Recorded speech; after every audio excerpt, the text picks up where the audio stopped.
In southern Appalachia, there was a logging boom from the 1880s to the 1920s. This was historically sponsored outside the region by companies and private businesses seeking to make a profit in the industry. These corporations altered the land ownership patterns, and they often bought large areas of land for low prices. This reshaped the economic, social, and cultural structure of the region. There were many large North Carolina logging industries, but the Ritter Lumber Company was the largest in the southern Appalachians, owning almost 200,000 acres of land in North Carolina alone.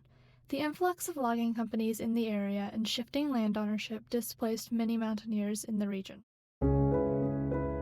Logging in Appalachia would transform drastically into the industrial era. Changing from individual harvesting with families to large-scale operations like the Ritter Lumber Company will conduct clear cutting and the completion of massive amounts of railroads to move harvested lumber to mills in and around cities.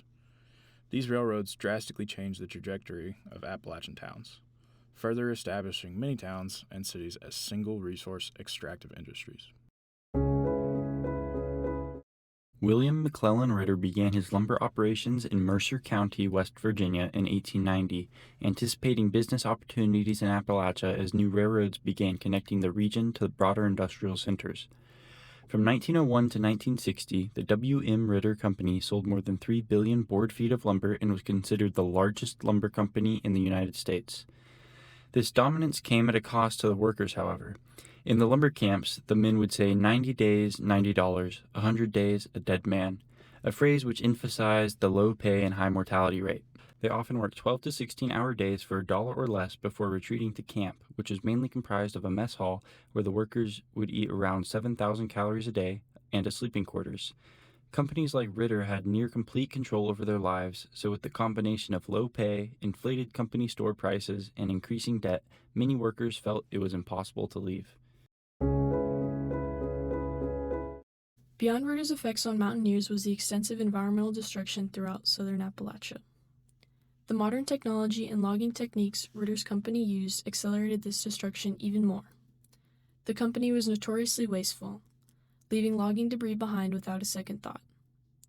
After it dried out, that debris became kindling and created the perfect conditions for forest fires. Sparks from locomotives speeding through the mountains easily caught fire, making fires all too common in the region. Between the logging and the fires, the mountains were left bare. Without trees' roots to hold the soil in place, erosion tore down the steep slopes and washed the land away. Streams were left polluted with sediment and leftover ash. The soil lost its nutrients, including the fertile top layer that takes thousands of years to build up. This damage did not just affect the land. Wildlife in the region also suffered because their habitats were destroyed. In just one generation, the ecology of the land was permanently altered, and the effects of that destruction lasted far beyond the logging boom itself. During the logging boom, there was a push for forest reserves and policies to protect the region and help minimize environmental impacts, such as severe flooding. The region was deeply affected by the impacts that these logging companies brought, and by the environmental impact and exploitation of Appalachia. The idea of placeness plays such a huge role in the lives of Appalachian mountaineers. These ideas shifted due to the change in the environment and surrounding culture. Mountaineers' sense of identity also changed because of the shifting culture and political environment.